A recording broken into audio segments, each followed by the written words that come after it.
Hello friends, मैं सोनी खुराना स्वागत करती हूँ आप सभी का अपने YouTube channel get your goal पर। तो फ्रेंड्स, कैसे हैं आप सब लोग और कैसी चल रही है आपकी एग्ज़ाम की तैयारी। फ्रेंड्स, आज हम लोग बात करने वाले हैं बहुत ही इंपॉर्टेंट टॉपिक पर, जो कि है gender as a social construct. ये इम्पॉर्टेंट इसलिए है क्योंकि एक तो हम लोग भी सामाजिक प्राणी हैं, तो हम इसी समाज में रहते हैं, तो ये टॉपिक हमें पर्सनली भी जानने की ज़रूरत है और हमें इसको समझना चाहिए। और दूसरा, ये टीचिंग एग्ज़ाम के लिए भी बहुत इंपॉर्टेंट है। जो भी टीचिंग एग्ज़ाम आप देने वाले हैं, चाहे वो सी-टेट हो, चाहे वो यू-टेट हो या किसी भी स्टेट का टेट हो, उन सब में ये वाला इस चैप्टर से क्वेश्चन ज़रूर आते हैं। चाहे वो घुमा फिरा के कैसे भी पूछ लेगा, बट क्वेश्चन जरूर आते हैं। फ्रेंड्स, आज हम समझेंगे जेंडर स्टीरियोटाइपिंग क्या है, जिसे कहते हैं जेंडर रूढ़िबद्धता। जेंडर बायसनेस क्या है, जिसे कहते हैं जेंडर पूर्वाग्रह, लिंग पूर्वाग्रह। तो आज हम इन टॉपिक्स को अच्छे से क्लियर करने वाले हैं और हम साथ में कुछ क्वेश्चंस भी सॉल्व करेंगे, क्योंकि अगर आप टॉपिक के साथ साथ क्वेश्चंस भी सॉल्व करते हो तो आपका कंसेप्ट ज़्यादा अच्छे से क्लियर होता है। इसलिए आज हम थोड़े क्वेश्चंस भी सॉल्व करने वाले हैं। तो फ्रेंड्स, वीडियो को पूरा एंड तक देखिएगा, स्किप करके मत देखिएगा, अदरवाइज आपको चैप्टर से टॉपिक अच्छे से क्लियर नहीं होगा। अगर आपको वीडियो अच्छी लगती है तो लाइक और शेयर कर दीजिएगा, और अगर चैनल को सब्सक्राइब नहीं किया है तो चैनल को भी सब्सक्राइब कर दीजिएगा। आइए हम स्टार्ट करते हैं अपने टॉपिक को, जो कि है gender as a social construct. इस टॉपिक को समझने से पहले मैं आपको दो वर्ड्स को अच्छे से क्लियर करना चाहूँगी जो इस टॉपिक से रिलेटेड है। इनको समझने के बाद ही आप आगे टॉपिक को समझ पाएंगे, जो कि है जेंडर और सेक्स। फ्रेंड्स, एक वर्ड होता है जेंडर और दूसरा वर्ड है सेक्स, ठीक है। इसे भी हम हिंदी में लिंग कहते हैं और इसे भी हम लिंग कहते हैं, ठीक है। जब आप एग्जाम में देखेंगे तो आपको लिंग ही लिखा दिखाई देगा, चाहे वो जेंडर के लिए आए चाहे वो सेक्स के लिए आए। तो आपको क्या करना है, आपको एक बार इंग्लिश की तरफ देखना है, इंग्लिश की तरफ झांकना है, तब आपको पता चलेगा कि वो आपसे क्या पूछना चाह रहा है, ठीक है। क्योंकि इंग्लिश में लैंग्वेज चेंज होगी, एक तरफ या तो लिखा होगा जेंडर या फिर लिखा होगा सेक्स, बट अगर आप हिंदी में देखते हैं तो हिंदी में दोनों तरफ लिंग ही लिखा होगा, इसलिए आपको इंग्लिश की तरफ पहले ध्यान देना है। देखिए फ्रेंड्स, ये जेंडर जो है ये है सोशल कंस्ट्रक्ट, ठीक है, सोशल कंस्ट्रक्ट। और ये क्या है, ये है बायोलॉजिकल कंस्ट्रक्ट। अभी मैं आपको समझाऊंगी कि ये क्या होते हैं, पहले आप इस चीज को समझ लीजिए कि ये क्या है और ये क्या है, ठीक है। इसे कहते हैं सोशल कंस्ट्रक्ट, यानी कि सामाजिक संरचना, सामाजिक संरचना। और ये है बायोलॉजिकल, जिसे कहते हैं जैविक संरचना, ठीक है। फ्रेंड्स, ये हो गया जैविक संरचना। अब हम इसको समझते हैं, ठीक है। देखिए, सोशल कंस्ट्रक्ट यानी कि समाज के द्वारा संरचित की हुई कोई चीज, यह है जैविक संरचना, यानी कि बायोलॉजिकल या जीवों के द्वारा संरचित की हुई कोई चीज। सपोज मैं आपको बताऊं कि देखिए, हम लोग हैं, ठीक है, हम लोग इंसान हैं, तो हम जो है बायोलॉजिकल, हम ऊपर से आए हैं बनकर, जैसे भगवान ने ही हमें बनाया, या तो लड़की बनाया है या फिर लड़का बनाया। अब हम लोगों में चेंज होता है, चाहे वो फिजिकल अपीयरेंस को लेके चेंज हो या फिर किसी और रूप में चेंज हो, तो वो जो सारे चेंजेस होते हैं वो हमने खुद नहीं निर्धारित किए या हमने वो खुद नहीं बनाया, वो हमें भगवान ने ही दिए हैं और हम ऊपर से ही बनकर आए हैं, या लड़का बनकर आए हैं या फिर लड़कियां बनकर आए हैं।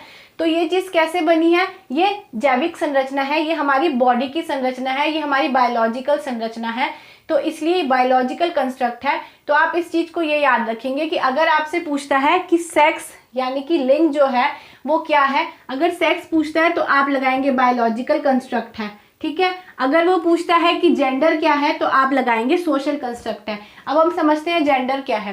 देखिए फ्रेंड्स, ये वो चीज़ है, यानी कि सामाजिक संरचना जो समाज ने बना दी है। वो किसी भगवान ने नहीं कहा, वो किसी किताब में नहीं लिखा, बट समाज ने बना दी। समाज कौन है, हम लोग हैं, हमारे पूर्वज थे, या जो हमारे आसपास के लोग हैं वो सब समाज है, उन्होंने बना दिया। क्या बना दिया, देखा होगा आपने कई बार, एक सोच है हमारे लोगों की, सारे लोगों की, पूरी दुनिया की आप मान सकते हैं कि सोच है ये कि क्या, कि जो लड़के हैं वो ये काम कर सकते हैं, लड़कियां ये काम नहीं कर सकती हैं। लड़कियां जो है वो घर का ही काम करेंगी और लड़के जो है वो बाहर का काम देखेंगे। लड़कियां नौकरी नहीं कर सकती, या लड़कियां नौकरियों में अच्छा नहीं कर सकती, या फिर लड़कियां जो हैं वो सिंगिंग अच्छी कर सकती हैं और जो लड़के हैं वो बॉलिंग या क्रिकेट अच्छा खेल सकते हैं। तो ये क्या है, ये क्या भगवान ने कहा था या फिर किसी किताब में लिखा है, ऐसा कुछ नहीं है ना, है ना। तो ये चीज़ कैसे बनी है, ये हम लोगों ने बनाई है, ये पूरे समाज ने मिलकर बनाई है, इसलिए कहते हैं कि ये है सामाजिक संरचना।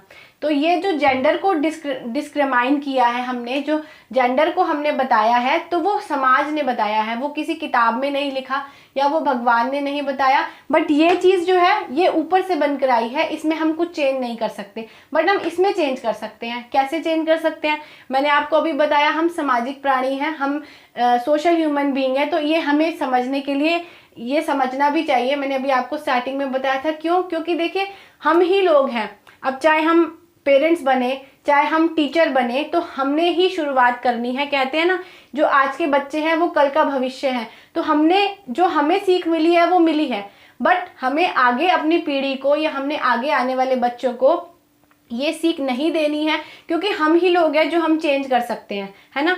तो ये कोई वैसा कोई लड़ाई वाला टॉपिक नहीं है, बट इस टॉपिक पर क्वेश्चंस आते हैं, इसलिए मैं आपसे क्लियर कर रही हूँ कि भाई आप अगर शिक्षक हैं तो शिक्षक की भूमिका किस तरफ है एक बच्चे के लिए, या आप अपनी कक्षा में किस तरीके का माहौल क्रिएट करना चाहेंगे या कैसा माहौल क्रिएट करेंगे। तो इस चीज़ के लिए आपको ये समझना ज़रूरी है। क्यों, क्योंकि हम लोग जो आगे अपने बच्चों को सिखाएंगे, चाहे हम पेरेंट्स बने, तो हमें अपने बच्चों को सिखाना है। अगर हम स्कूल में पढ़ाते हैं तो हमने अपने बच्चों को सिखाना है कि लड़के और लड़की में कोई भेदभाव नहीं होता है। ये चीज़ें केवल समाज ने बनाई हैं, ये असली में ऐसा नहीं होता है। कई बार आपने ये बात देखी होगी, देखिए सपोज आप हम दहेज को ले लेते हैं, कि लोग कहते हैं कि आजकल की जनरेशन इस बात को मानने लगी है कि हाँ दहेज लेना गलत है ना, बट पहले की जनरेशन ये नहीं मानती थी। क्या किसी किताब में लिखा था या किसी भगवान ने कहा था कि दहेज तो लेना ही है लड़कियों को? लेकिन ये मेंटालिटी बनी हुई थी, या ये मेंटालिटी अभी भी कुछ लोगों की बनी हुई है कि भाई हमने लड़की की शादी करनी है तो हमने साथ में उसको दहेज देना है। तो क्यों देना है भाई, है ना। तो ये जो चीज़ है ये क्या है, ये है जेंडर, ये है सोशल कंस्ट्रक्ट, यानी कि समाज ने बनाई है, ये एक रूढ़िबद्धता है जो चीज़ चेंज होनी चाहिए। जेंडर स्टीरियोटाइपिंग को अभी हम आगे समझेंगे कि वो क्या चीज़ है। अभी हम ये समझ रहे हैं कि जेंडर सोशल कंस्ट्रक्ट कैसे है ना, कि ये समाज ने बनाया है, ये हमने नहीं बनाया है। तो हमारा क्या रोल है इसके लिए, हमारा क्या इसमें योगदान होना चाहिए कि हमें अपने बच्चों को आगे ये सीख देनी है कि लड़का और लड़की बराबर हैं, उन लोगों में ऐसा कोई डिफरेंस नहीं है जो समाज ने बना दिया है, ठीक है ना। इसलिए हमारी ये ड्यूटी है कि हमने इसको चेंज करना है। अब हम समझते हैं जेंडर स्टीरियोटाइपिंग को। और वैसे भी एक बात मैं आपको और बता दूं कि दोनों चीज़ें बराबर हैं। देखिए अगर गाड़ी भी चल रही है तो वो दो पहियों से चलती है। अगर आप साइकिल चलती है, एक पहिया अगर ना हो तो क्या दूसरे एक पहिए से साइकिल चल सकती है? नहीं चलेगी ना। कहते हैं ना कि एक आदमी और एक औरत एक जिंदगी के दो पहलू हैं, है ना। अगर वो नहीं होगा तो वो भी अच्छे से काम नहीं कर पाएगा। अब आप सपोज इसको ले लीजिए, शादी के बाद अगर ये ऐसा नहीं है कि ये सिर्फ लड़कियों के साथ ही होता है, या मैं कह रही हूँ कि लड़कियों के साथ ही होता है, ये लड़कों के साथ भी होता है। अब आप मानिए एक छोटा सा आपको एग्जांपल देती हूँ कि अगर कोई लड़की है वो पढ़ लिख गई, सपोज टेट ही उसने क्लियर कर लिया, बट उसने कोई जॉब नहीं करी, तो कुछ हुआ नहीं हो जाएगा। बट अगर कोई लड़का है, उसने कुछ पढ़ा है, कोई कोर्स किया है, बट उसने जॉब नहीं करी, तो उसका हुआ बना देते हैं लोग। क्यों? कि भाई अरे अब जॉब नहीं करोगे तो अपने बीवी बच्चों को क्या खिलाओगे। लेकिन लड़कियों से तो ये बात कोई नहीं कहता कि भाई तुम जॉब नहीं करोगी तो अपने पति और बच्चों को क्या खिलाओगी, है ना। तो ये भी एक सोशल कंस्ट्रक्ट है, ये समाज ने बनाई है चीज़। ये कहीं लिखा नहीं है कि एक औरत कमा के नहीं खिला सकती या एक आदमी घर का काम नहीं कर सकता, ऐसा कहीं लिखा नहीं है, ठीक है ना। तो इसलिए मेरा ये आपसे कहना है कि हमें भी इस चीज़ में बढ़ चढ़कर सहयोग देना चाहिए। क्यों? क्योंकि हम लोग एजुकेटेड हैं, जो हमसे बड़े लोग थे, जिनको ज़्यादा एजुकेटेड जो लोग नहीं थे या फिर जिनकी सोच गलत थी, हमें उन्हें बताना पड़ेगा कि नहीं, क्योंकि हम लोग में पावर है, हम लोग चेंज कर सकते हैं। तो इसलिए हमें पूरी कोशिश करनी है आगे अपने बच्चों को भी, जो हम स्कूल में हमें बच्चे मिलेंगे हमारी क्लासेस में, उनको भी हमने यही शिक्षा देनी है। क्योंकि बच्चे जो हैं वो बचपन से ही ये बात सीखते हैं कि तुम तो लड़की हो, तुम ये काम नहीं कर सकती, तुम लड़के हो, मैं लड़का हूँ, मैं ये काम कर सकता हूँ। इसलिए हमने बचपन से ही स्टार्ट करनी है, इस चीज़ को हमने डेवलप करना है, ठीक है। अब एक होता है जेंडर स्टीरियोटाइपिंग और एक होता है जेंडर बायसनेस, ठीक है। एक होता है बायसनेस, ठीक है फ्रेंड्स, जेंडर बायसनेस। अब हम समझ लेते हैं इस बात को कि स्टीरियोटाइपिंग और बायसनेस में क्या फ़र्क होता है। इसे हम कहते हैं रूढ़िबद्धता, इसे हम कहते हैं जेंडर रूढ़िबद्धता, और इसे हम कहते हैं पूर्वाग्रह, ठीक है, या फिर पक्षपात भी कह सकते हैं। अब ये इन दोनों में क्या डिफरेंस होता है, देखिए पूर्वाग्रह बायसनेस का मतलब होता है झुकाव, एक तरफ झुकाव। अगर आप किसी भी एक तरफ झुके हैं, चाहे आप लड़कों की तरफ अच्छे हो चाहे आप लड़कियों की तरफ अच्छे हो, आप जेंडर बायसनेस कर रहे हैं, आप जेंडर पक्षपात कर रहे हैं, जेंडर पूर्वाग्रह कर रहे हैं, ठीक है। कैसे, मैं आपको इसका एग्जाम्पल देती हूँ। एक क्लास है, उसमें एक मैम जो है वो बच्चों को, लड़कों को फुटबॉल खेलने के लिए एनकरेज करती हैं और लड़कियों को सिंगिंग के लिए एनकरेज करती हैं। तो ये क्या है, ये है बायसनेस। क्यों, क्योंकि वो एक तरफ झुकी हुई हैं, वो लड़कों को ज़्यादा समझ रही हैं, लड़कियों को कम समझ रही हैं, जबकि ऐसा नहीं है। तो ये क्या चीज़ है, ये है बायसनेस। बट अगर आप इसको रूढ़िबद्धता में क्या लेंगे, रूढ़िबद्धता मैंने आपको वो बताया जो चीज़ें पहले से चली आ रही हैं, वो चीज़ें रूढ़िबद्धता है, ठीक है। जैसे अगर मान लीजिए सपोज आप क्या एग्जाम्पल हम दे सकते हैं इसका, लड़कियां जो है, जैसे वो कहते हैं लड़कियां रोती नहीं हैं, सॉरी लड़कियां रोती हैं, लड़के रोते नहीं हैं, लड़कों को नहीं रोना चाहिए, आप तो लड़के हो, आप तो शक्तिशाली हो, है ना, इस टाइप से बोला जाता है अपने बच्चों से। देखा, कई लोग देखते हैं और आपने भी सुना होगा, आप लोगों के साथ भी हुआ होगा, मेरे को ये हाँ, मतलब शायद हुआ ही होगा, अगर लड़के हो तो आपके साथ आपने ये बात फील करी होगी, या लड़कियों ने भी ये बात फील करी होगी कि कहीं ना कहीं ऐसी चीज़ें हमारे सामने आती हैं जो चीज़ पहले से चली आ रही है बट वो असल में है नहीं। जैसे पायलट कौन बन सकता है, एक रूढ़िबद्धता है, एक सोच है कि हवाई जहाज जो है, एरोप्लेन जो है वो लड़के ही उड़ा सकते हैं, लड़कियां नहीं उड़ा सकती। बट क्या ऐसा है, आज पायलट कितनी सारी लड़कियां हैं। या फिर आप प्राइम मिनिस्टर, प्रेसिडेंट को भी ले सकते हैं कि ये भी जो है आजकल लड़कियां बन रही हैं। ऐसी कौन सी फील्ड है जो लड़कियां नहीं बन रही। या फिर आप लड़कों को ले लीजिए, लड़के कहते हैं कि घर का काम तो औरतें ही कर सकती हैं, तो कितने सारे इतने बड़े बड़े 5 स्टार होटल्स में आप शेफ को देखेंगे तो वो लड़के होते हैं। तो कैसे होते हैं, है ना। तो ऐसा ज़रूरी नहीं है कि ये लड़कियों के साथ ही है, ये कहीं ना कहीं लड़कों के साथ भी होता है, बट हमें इसको चेंज करना है। तो ये तो होती है रूढ़िबद्धता, और जो चीज़ एक तरफ झुकाव होता है वो होता है जेंडर बायसनेस, यानी कि पूर्वाग्रह। ठीक है फ्रेंड्स, अब आपको ये समझ आया। अब हम समझते हैं कुछ ऐसे पॉइंट्स जिनकी वजह से जेंडर रूढ़िबद्धता बच्चों में भरी जाती है, या हम जो फील कर रहे हैं, हमें जो फील करना पड़ रहा है। ऐसा नहीं है कि हमने कुछ ऐसा सफ़र नहीं किया या हमारे साथ ऐसा कुछ नहीं हुआ है।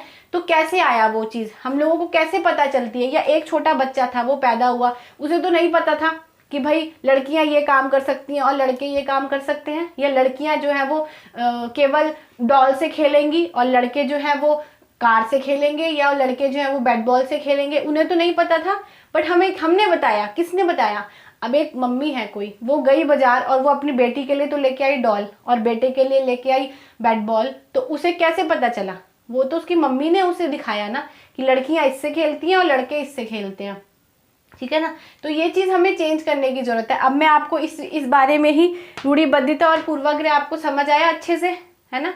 अब हम वो पॉइंट समझेंगे जिन पॉइंट से हमें ये चीज़ें सीखने को मिली। फर्स्ट है धर्म, ठीक है। फर्स्ट है रिलीजन, यानी कि धर्म, आप इसको ले सकते हैं धर्म। अब आपने कई बार देखा होगा, धर्म यानी कि रिलीजन, देखा होगा कि मंदिर में अगर सपोज जाते हैं तो लड़कियां चुन्नी ओढ़ के जाएंगी और लड़के नहीं ओढ़ के जा रहे हैं। ऐसा क्यों भाई। या फिर लड़कियां हैं, अगर धर्म से रिलेटेड ऐसे पहले कई सारी चीज़ें होती थी जिनमें लड़कियों को अधिकार नहीं थे, कि मंदिर नहीं जा सकती हैं या ऐसा चीज़ नहीं। तो वो कैसे पता चलता है, धर्म के थ्रू हम लोगों को पता चलता है और हम लोग उसे सच मानने लगते हैं। या जो हमारे पूर्वज थे या जो लोग बड़े थे, वो लोग इसको सच मानने लगते हैं कि हाँ भाई मंदिरों में ऐसा ही होना चाहिए, या अगर मंदिरों में कहा गया है तो फिर ये बात सच ही होगी, है ना। दूसरा है आर्थिक स्तर। आर्थिक स्तर, देखिए आर्थिक स्तर की वजह से भी हम लोग भेदभाव करने लगते हैं। जैसे मान लीजिए अगर फाइनेंशियल कंडीशन बहुत अच्छी नहीं है तो पेरेंट्स क्या करते हैं, बेटे को अच्छे स्कूल में डाल देते हैं, बेटियों को अच्छे स्कूल में नहीं डालते या सरकारी स्कूल में डाल देते हैं। तो ये बात उनको खुद लगने लगता है कि हाँ शायद ये हमसे ऊपर हैं, ये हमसे ज़्यादा अच्छे हैं, भाई हमसे ज़्यादा अच्छे हैं, हम थोड़ा सा नीचे हैं, इसलिए हमें सरकारी स्कूल में डाला गया है और इनको अच्छे स्कूल में डाला गया है। तो कहीं ना कहीं आर्थिक फाइनेंशियल मैटर जो है वो भी, फाइनेंशियल स्टेट जो है वो भी मैटर करती है। उसके थ्रू हम बच्चे को जेंडर बायसनेस सिखाते हैं बच्चे को, या फिर जेंडर स्टीरियोटाइपिंग रूढ़िबद्धता हम सिखा देते हैं। थर्ड पॉइंट हो गया दोषयुक्त वातावरण। दोषयुक्त वातावरण, ये चीज क्या है? वातावरण मतलब आसपास का इन्वायरमेंट हमारा। हमने देखा होगा बचपन से ही जब आसपास के लोग होते हैं वो हमारे साथ कैसे बिहेव कर रहे होते हैं। अगर कोई लड़की गिरी, अरे उठो उठो उठो, चोट तो नहीं लगी, है ना। एक ये भी रूढ़िबद्धता है। मैं आपको बताऊं कि कहते हैं लड़कियां स्कूटी या गाड़ी अच्छे से नहीं चला सकती, बट ऐसा है क्या? बहुत सारी लड़कियां हैं, बहुत सारी गाड़ी, मैं हूँ, मैं खुद ड्राइव बहुत अच्छा करती हूँ, तो क्या ऐसा नहीं है? बट ये एक सोच बना ली गई है, ये एक स्टीरियोटाइपिंग है जो चेंज करने की हमें ज़रूरत है ना। तो ये चीज़ क्या है? ये दोषयुक्त वातावरण हम अपने आसपास देखते हैं, जो हम लोग खुद ही ये सोच लेते हैं कि हाँ शायद ऐसा ही होगा, ठीक है ना। तो इस चीज़ को हमने इस वाले पॉइंट में हमने क्लियर किया है। सेकंड, फोर्थ है सामाजिक सोच। वही चीज़ जो लोग हैं आजकल, उनकी सोच ऐसी होती जा रही है, जैसे सपोज कि आपको शादी के बाद तो घूंघट ओढ़ना ही पड़ेगा, है ना। बट ऐसा नहीं है कि ये चलता ही आ रहा है। कुछ लोग अब चेंज भी हो गए हैं, एजुकेटेड हो गए हैं, वो लोग बहुत चेंज भी कर लिया अपने आप को। तो यही पॉइंट इसीलिए ही है कि हमें चेंज होना चाहिए। बट ये पॉइंट जो है, इसके थ्रू हमें जेंडर बायसनेस पता चलती है बच्चों को, जेंडर रूढ़िबद्धता हमें स्टीरियोटाइपिंग, इन सब के थ्रू ही पता चलती है। ठीक है फ्रेंड्स, अब हो गया नेक्स्ट पॉइंट। नेक्स्ट पॉइंट हम ले सकते हैं महिला शिक्षा की कमी। महिला शिक्षा व शिक्षकों की कमी। ठीक है फ्रेंड्स, आपने देखा होगा कि आज भी कई जगहों पर या कई गांवों में या कई जगहों पर लड़कियों की एजुकेशन को इतनी इम्पोर्टेंस नहीं दी जाती, या फिर उनको इम्पोर्टेंस नहीं दी जाती, उनको नहीं पढ़ाया जाता। कहते हैं इसने क्या करना है, इसने तो चूल्हा चौका ही करना है, घर जाके इसने अपना खाना ही तो बनाना है, तो फिर क्या करना है इसको पढ़ा के। या फिर जब लड़कियां पढ़ी ही नहीं तो फिर वो टीचर कैसे बनेंगी, है ना। अगर लड़की टीचर आ जाए उस जगह पर तो वो सिखा सकती है, भाई देखो मैं पढ़ी हूँ, क्या हर चीज़ खाना बनाना ही होता है? हम लोग भी पढ़ सकते हैं, हम लोग भी कुछ कर सकते हैं, हमें भी मौका मिलना चाहिए। तो यही चीज़ है कि महिला शिक्षा व शिक्षकों की कमी थी, इस वजह से भी लोगों की सोच थोड़ी सी ऐसी हो गई है, स्टीरियोटाइपिंग लोगों में आ गई है। तो अब ये हम लोगों का ही कर्तव्य है कि भाई अगर लड़कों को ऐसा फील होता है कि हाँ कहीं लड़कियों के साथ ऐसा हो रहा है, तो वो इस चीज़ को ना सपोर्ट करे, उनको थोड़ा सा इक्वालिटी का माहौल देना चाहिए। इक्वालिटी मतलब समानता उनको देनी चाहिए। और अगर लड़कियों को कहीं ऐसा फील होता है कि लड़कों के साथ कुछ गलत हो रहा है, तो वहाँ उन्हें भी इक्वालिटी उनको फील करानी चाहिए, या ऐसा अपनी आवाज़ उठानी चाहिए कि हाँ भाई ये चीज़ सही नहीं है। ठीक है ना फ्रेंड्स, तो ये तो टॉपिक था, मैंने क्लियर कर दिया आपको। आई होप आपको समझ आया होगा। सेशन अच्छा लग रहा हो तो लाइक शेयर कर दीजिएगा। और अभी आगे हम अब क्वेश्चंस करने वाले हैं। चलिए हम अब क्वेश्चंस की तरफ चलते हैं। अगर चैनल को सब्सक्राइब नहीं किया तो प्लीज़ सब्सक्राइब भी जरूर कीजिएगा। चलिए अब हम करते हैं क्वेश्चन स्टार्ट। हाँ तो फ्रेंड्स, ये हैं क्वेश्चंस हमारे सामने जिन्हें हमें सॉल्व करना है। और फ्रेंड्स आप कमेंट सेक्शन में मुझे ज़रूर बताइएगा कि आपके कितने क्वेश्चंस ठीक हुए। ठीक है, तो चलिए करते हैं फर्स्ट क्वेश्चन को, जो कि है जेंडर क्या है। जेंडर एक सामाजिक संरचना है, जेंडर एक जैविक निर्धारक है, जेंडर एक मनोवैज्ञानिक अवधारणा है, या फिर जेंडर एक आर्थिक अवधारणा है। तो फ्रेंड्स मैंने अभी आपको पहले बताया था कि जेंडर के लिए आपको एक बार इंग्लिश वाले सेक्शन में ज़रूर झांकना है, क्योंकि उससे आपका आंसर ठीक हो जाएगा। अगर तो लिखा है इंग्लिश में सेक्स, कि सेक्स क्या है, तो आप लगाएंगे सेकंड वाला ऑप्शन कि सेक्स एक जैविक निर्धारक है। और अगर लिखा होगा कि केवल अगर लिखा होगा जेंडर, यानी कि व्हाट इज जेंडर इंग्लिश में लिखा होगा, तब आपको बताना है सामाजिक निर्धारक है, यानी कि जेंडर एक सामाजिक निर्धारक है, सोशल कंस्ट्रक्ट है। ठीक है, अगर होगा सेक्स तो सेक्स एक बायोलॉजिकल कंस्ट्रक्ट है, जो कि हमारे पास सेकंड ऑप्शन है। ठीक है, आई होप फ्रेंड आपको ये वाली कन्फ्यूज़न क्लियर हुई होगी। अगर नहीं हुई है तो मैं एक बार आपको फिर से बता देती हूँ कि जेंडर क्या है। आपको एक बार इंग्लिश में झांकना है, क्योंकि हिंदी में दोनों को लिंग ही कहते हैं, जेंडर को भी लिंग कहते हैं और सेक्स को भी लिंग कहते हैं। इसलिए एक बार आपको इंग्लिश में झांकना है। इंग्लिश में लिखा होगा अगर जेंडर क्या है, तो जेंडर एक सामाजिक संरचना है। और अगर लिखा होगा होगा सेक्स, सेक्स क्या है, तो वो एक जैविक निर्धारक है, जैविक संरचना है। ठीक है फ्रेंड्स, अब हम आते हैं नेक्स्ट क्वेश्चन पर। सेकंड है, कक्षा में एक शिक्षिका प्रायः लड़कियों की तुलना में लड़कों पर अधिक ध्यान देती है। ये क्या है, मैंने आपको बताया था कि जब भी कोई एक तरफ झुकाव होता है किसी का भी, चाहे लड़कों की तरफ झुकाव हो चाहे लड़कियों की तरफ झुकाव हो, तो वो होता है जेंडर बायसनेस, यानी कि जेंडर पूर्वाग्रह या जेंडर पक्षपात, लिंग पक्षपात। ठीक है, तो अब हम इसमें ऑप्शन फाइंड करेंगे, क्योंकि हमें साफ दिख रहा है कि लड़कियों की तुलना में लड़कों पर अधिक ध्यान देती है, यानी कि लड़कों की तरफ झुकाव है। तो हमारा ऑप्शन क्या होगा, जेंडर समरूपता, जेंडर पहचान, जेंडर पक्षपात या फिर जेंडर समरूपता। चारों ऑप्शन हमने देख लिए हैं, अब इसका आंसर होगा थर्ड। ठीक है, जेंडर पक्षपात, यानी कि वो शिक्षिका क्या कर रही है, वो शिक्षिका जेंडर पक्षपात कर रही है। अब हम आते हैं नेक्स्ट क्वेश्चन पर। नेक्स्ट है, आप एक शिक्षक होने के नाते अपनी कक्षा की छात्राओं का शिक्षण कैसे करेंगे। फर्स्ट, कक्षा में छात्राओं को अलग करके घर के कामों की जानकारी देंगे। सेकंड, छात्र और छात्राओं की समान रूप से शिक्षा व्यवस्था करेंगे। थर्ड, छात्र और छात्राओं को अलग अलग विभाजित करके पढ़ाएंगे। या फोर्थ, उपरोक्त सभी। देखिए फ्रेंड्स, आपका मोटिव क्या होना चाहिए, आपका मोटिव ये होना चाहिए कि हमें जेंडर रूढ़िबद्धता को या जेंडर पक्षपात को, जो भी चीज स्टीरियोटाइप और पूर्वाग्रह जो हो रहा है, हमें उसे ख़त्म करना है, ना कि हमें उसे बढ़ाना है। तो ये क्या कह रहे हैं कि आप छात्राओं का शिक्षण कैसे करेंगे। फर्स्ट, अगर आप उनको घर के कामों की जानकारी देते हैं, इसका मतलब आप स्टीरियोटाइपिंग को या पक्षपात को बढ़ावा दे रहे हैं, तो ये ऑप्शन तो नहीं होगा। सेकंड ऑप्शन क्या है, उनको समान रूप से शिक्षा व्यवस्था करेंगे, तो हाँ बिल्कुल हमें समान करना है, क्योंकि हमें इक्वालिटी की तो शिक्षा बच्चों को देनी है कि लड़के और लड़कियां बराबर हैं। थर्ड है, छात्र और छात्राओं को अलग अलग करके विभाजित करके पढ़ाएंगे, तो ये भी नहीं, क्योंकि इससे भी आप जेंडर स्टीरियोटाइपिंग को बढ़ावा दे रहे हैं, ना कि कम कर रहे हैं। तो हमारा सही ऑप्शन क्या है फ्रेंड्स, आप सब समझ गए होंगे कि हमारा सही ऑप्शन है सेकंड, यानी कि सभी छात्र और छात्राओं की समान रूप से शिक्षा व्यवस्था करेंगे। अब हम आते हैं नेक्स्ट क्वेश्चन पर। नेक्स्ट है, एक विद्यालय की अध्यापिका ने एक कमेटी के प्रधान को सभापति के स्थान पर सभा अध्यक्ष कहा। ठीक है, यह क्या संकेत करता है। देखिए फ्रेंड्स, सभापति, इसका मतलब वो लड़का था, जो भी था वो बंदा आदमी था, और उसने उसे सभापति की जगह सभा अध्यक्ष कहा। तो ये क्या बताता है, एक अधिक, फर्स्ट नंबर, एक अधिक उपयुक्त शब्द का प्रयोग कर रही हैं वो, या सेकंड वो लिंग पक्षपात का प्रयोग कर रही हैं, या थर्ड लिंग मुक्त भाषा का प्रयोग कर रही हैं, या फोर्थ वो भाषा पर अच्छा अधिकार रखती हैं।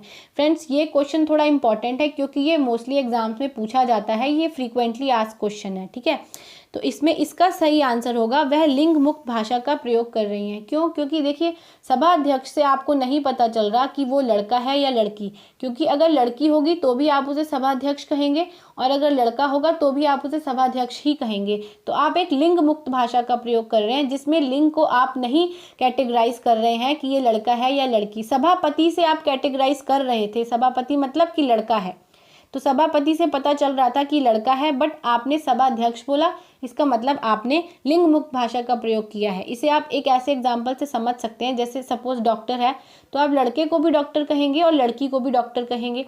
अगर लॉयर है तो लड़का होगा तो उसे भी लॉयर कहेंगे, और लड़की होगी तो उसे भी लॉयर कहेंगे। तो ये सब चीज़ें क्या हैं, ये लिंग मुक्त भाषा है, जिससे आप कोई लिंग डिटरमाइन नहीं कर रहे हैं, कोई सेक्स डिटरमाइन नहीं कर रहे हैं कि ये लड़का है या लड़की है। ठीक है, अब हम आते हैं नेक्स्ट क्वेश्चन पर। नेक्स्ट है, जब माता पिता अपने बेटे के लिए टॉय कार और बेटी के लिए किचन सेट खरीदते हैं तो यह क्या दर्शाता है।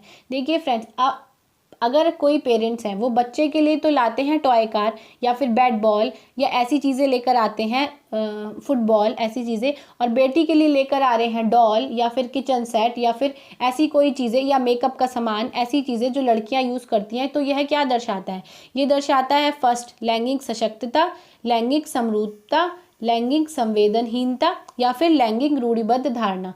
फ्रेंड्स, ये दर्शाता है लैंगिक रूढ़िबद्ध धारणा, यानी कि जेंडर स्टीरियोटाइपिंग। क्यों, क्योंकि मैंने अभी आपको बताया था कि जो चीज़ें पहले से चली आ रही हैं वो पहले के लोगों ने डिसाइड करी हैं, बट वो सही नहीं है, या फिर हमें उन्हें चेंज करना चाहिए, हमें इक्वालिटी देनी चाहिए। अगर हम बचपन से ही ऐसे कर देंगे, बच्चे को तो नहीं पता कि मुझे टॉय कार से खेलना है या फिर मुझे किचन सेट से खेलना है, वो तो हम उसे थोप देते हैं, हम बच्चे को ऐसा कर देते हैं कि नहीं बेटे आप डॉल खरीदो, आप लड़की हो आप डॉल खरीदो, आप किचन सेट ले लो, या फिर लड़के हो तो आप बॉल खरीदो, आप बैट बॉल से खेलो। हम ही लेकर आते हैं बच्चों के लिए ऐसा सामान, बच्चा खुद तो नहीं खरीदता ना।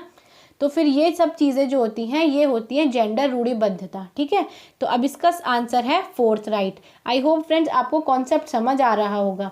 अब हम आते हैं 6 क्वेश्चन पर। 6 क्वेश्चन है, कक्षा में जेंडर पक्षपात और जेंडर रूढ़िबद्धता को दूर करने के लिए आप कक्षा में क्या प्रयोग में लाएंगे। फर्स्ट, जेंडर विशिष्ट भूमिकाओं को महत्व देंगे, जेंडर के अनुसार अलग बैठने का प्रावधान करेंगे, जेंडर पक्षपात के बारे में चर्चा करेंगे, या फिर जेंडर के अनुसार खेल समूह बनाएंगे। तो फ्रेंड्स आपको ऐसा ऑप्शन ऑप्ट करना होता है कि जिसके थ्रू जेंडर पक्षपात कम हो, ना कि उसे बढ़ावा मिले। अब हम देखते हैं, जैसे फर्स्ट है जेंडर विशिष्ट भूमिकाओं को महत्व देंगे। आप कुछ स्पेशलाइज्ड भूमिकाएं करेंगे कि कुछ स्पेशल महत्व देंगे कुछ लोगों को, तो ये भी गलत है क्योंकि इससे जेंडर रूढ़िबद्धता बढ़ेगी। सेकंड है आप जेंडर के अनुसार अलग अलग बिठाएंगे, तो इससे तो जेंडर रूढ़िबद्धता और बढ़ेगी क्योंकि बच्चों में ये डिफरेंस आएगा कि मैं लड़का हूं तो मुझे अलग बैठना है और मैं लड़की हूं तो मुझे अलग बैठना है ना। थर्ड पॉइंट है आपने जेंडर पक्षपात के बारे में चर्चा करेंगे। बिल्कुल हम चर्चा करेंगे, तभी तो हम बच्चों का माइंड सेट कर पाएंगे, क्योंकि हम आगे आने वाले पेरेंट्स हैं या हम आगे आने वाले टीचर्स हैं, तो हमने ही आगे की पीढ़ी को समझाना है। क्योंकि कहते हैं ना, जो बच्चा आज है वो कल, आज का बच्चा कल का फ्यूचर है। तो हमें बच्चों के माइंड सेट ये करना है बच्चों का कि बेटे लड़के और लड़कियां बराबर होते हैं, उनमें इक्वालिटी की भावना आनी चाहिए। क्यों? क्योंकि देखो एक समाज के लिए दोनों चीज़ें बराबर हैं और दोनों चीज़ें ज़रूरी भी हैं। ऐसा नहीं है कि ये केवल लड़कों से दुनिया चल जाएगी या केवल लड़कियों से दुनिया चल जाएगी। तो इसका आंसर क्या है? थर्ड, यानी कि जेंडर पक्षपात के बारे में हम चर्चा करेंगे। हाँ तो फ्रेंड्स ये है 7th क्वेश्चन, जो कि आज का लास्ट क्वेश्चन है। पाठ्य पुस्तक में एक पाठ में यह दर्शाया गया है कि माता साहसी कार्य करती है और पिता घर के कामों में हाथ बटाता है। यह क्या दर्शाता है? ठीक है फ्रेंड्स, ये क्या दर्शाता है? यह जेंडर पक्षपात को दर्शाता है, ये जेंडर विभेदीकरण को दर्शाता है, जेंडर स्थिरता को प्रोत्साहित करता है, या फिर जेंडर पक्षपात को समाप्त करता है। फ्रेंड्स देखिए ये लोग क्या कह रहे हैं, ये क्वेश्चन में कह रहे हैं कि माता जो है वो साहसी काम करती है और पिता जो है वो घर के कामों में हाथ बटाता है। यानी कि जो जेंडर रूढ़िबद्धता है या जो स्टीरियोटाइपिंग है ये उससे अपोजिट है। मतलब अगर ऐसा होता कि माता घर के काम करती है और पिता बाहर के काम करता है तो होता जेंडर स्टीरियोटाइपिंग, मतलब हम रूढ़िबद्धता को बढ़ावा दे रहे हैं। बट ये उल्टा है, यानी कि ये जेंडर पक्षपात को समाप्त करता है। ठीक है, तो इसका आंसर होगा फोर्थ, जेंडर पक्षपात को समाप्त करता है। फर्स्ट में है ये जेंडर पक्षपात को दर्शाता है, नहीं, क्योंकि यहाँ पर उल्टा काम दे रखा है। अगर दे रखा होता कि माता घर के काम करती है और पिता साहसी काम करता है तो इसका आंसर हो जाता फर्स्ट, कि वो जेंडर पक्षपात को दर्शाता है। लेकिन अब इसमें अपोजिट दे रखा है, इसलिए यह जेंडर पक्षपात को समाप्त करता है। ठीक है फ्रेंड्स, आई होप आपका कंसेप्ट क्लियर हो गया होगा, आपको अच्छे से समझ आ गया होगा। तो फ्रेंड्स अगर आपको वीडियो अच्छी लगी हो और आपका कंसेप्ट भी क्लियर हुआ हो तो ही वीडियो को लाइक और शेयर कीजिएगा और चैनल को भी सब्सक्राइब कर दीजिएगा। ठीक है फ्रेंड्स, और thanks for watching my video and good wishes and best wishes for your exams. Thank you.